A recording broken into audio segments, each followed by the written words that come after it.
Hey everyone, welcome back to In the Abyss. I'm Rob Adams of the Actors Workshop, and today we're going to talk about believability. I'm going to try to tie a little bit of these videos from last week together. We were talking about approach, we were talking about understanding. Well, the whole point of this is going backwards. When we're talking about approach, what is your mental approach to the work? What is your mental approach to the role? Okay, so we're going to specifically talk more about your mental approach to the role. So you're hired as an actor to be yourself in a certain situation. So your mental approach must be that this situation is now your reality, right? And if you understand a situation, a period of time, how people lived, how people dealt with things, it helps you with your approach. And if you take that stuff and put it all together, then you start working toward believability. The problem with actors that are not good, is they want to not understand. They don't want to try to make it believable. They want to create in their head and try to show the audience rather than let the audience in. And that's really our goal, is we want to let the audience in and then take this journey with us. The problem is when you are working from your brain, okay, you end up projecting. When you work from internally, you are reacting, you are behaving, and the audience will do that for you, right? They'll fill in the blanks. As we always talk about in class, is the audience just like when we're reading a book, we imagine what we're reading, we fill in the blanks, our imagination and so on. And we do that with movies as well. That's why we watch movies.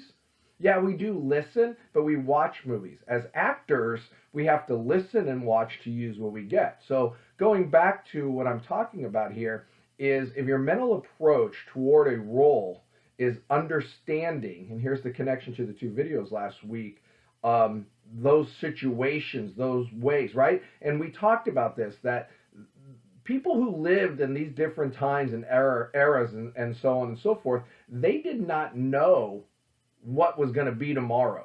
They dealt with today, hopefully to get to tomorrow. You know, we're doing scenes right now from Schindler's List and Sophie's Choice. I mean, those people were all about survival.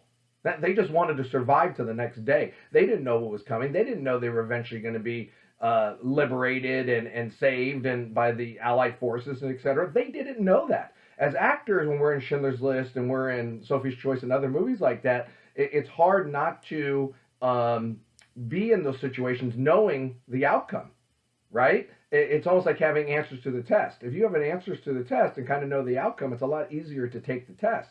You have to take the test not knowing the answers, and that's what makes it difficult. So what good actors do is they take a mental approach and understand not only who they are in that situation, but also the situation itself. And then you work toward believability. And believability really is, this is your reality. This is the time and place and situation you live in. This is your family. This is your spouse.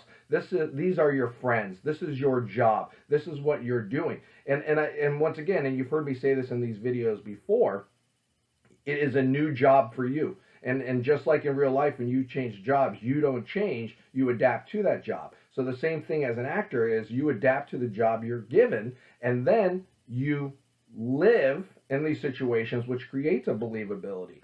And when you have that believability, right, all of a sudden, it just becomes real. Conversation becomes real. Interactions become real. Relationships become real. And the audience will take that journey with us as actors. That takes a lot of trust.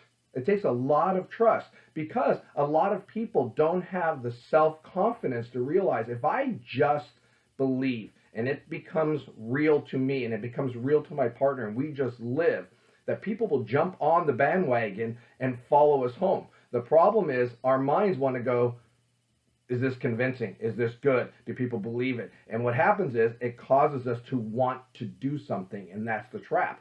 Don't do anything. Let it happen. And if it does, great. If it doesn't, that's great too. You know, there's a great line in a Rush song called Free Will, where the line goes, if you choose not to decide, you still have made a choice. And that's the whole thing. Even if something's not happening, something is happening. We're alive. We're breathing. Things are happening. So even in the most simplistic situations, right, where it feels like it's just there, something's happening. Somebody will see something, jump aboard, and go along. And that's why you have to trust. And the more that you believe, and the more this becomes your reality, the more that your partners that are working with you, the audience, and everybody else believes too. And that becomes the power of great acting. And if you think about all the great actors and actresses through the history of our profession, that's the one thing they all do really, really well, is they believe. This is their reality. Take a movie that everybody knows, The Wizard of Oz. We'll go back into the 40s. Were they the best actors in the world? No, a lot of them had come from theater and started translating their acting into film. But they all believed in who and what they were, right? From Dorothy to the Tin Man to the Scarecrow, the Cowardly Lion, the Witch. All of it was in their minds. That witch is the witch. When you guys picture a witch, you picture the witch from Wizard of Oz. The same way that you picture Dracula, it's Bela Lugosi. They were so convincing as those parts, those characters, that we as people, even when they make t-shirts and stuff, they do the likeness of how we see those characters, because the actors themselves believed that's who and what they were, and that became their reality. And that's what makes those things so iconic. So those actors, if you go, like I said, way, way back, they were so good at believing that this was them, that it becomes iconic. And then you fast forward to, thinking of Heath Ledger as the Joker, or, Matthew Broderick as Ferris Bueller, or Reese Witherspoon as June Carter. We could go on and on and on. It's so believable that even though June Carter was a real person, when I mentioned June Carter, you all thought of Reese Witherspoon, because that is your connection, because she was that believable. But because she believed in it. So ultimately, that's what it comes down to. Yeah, you have to have an approach as an actor, not only with your business side, but the acting side. And then you have to understand a situation, a time, a place, a different period of time, right? And understand how these people lived and what they went through and what they were trying to accomplish, if you will. And then you have to deal, right? You have to deal in these situations. You have to deal with the hand that's dealt out to you, right? And then that creates a believability, and then the rest just takes off.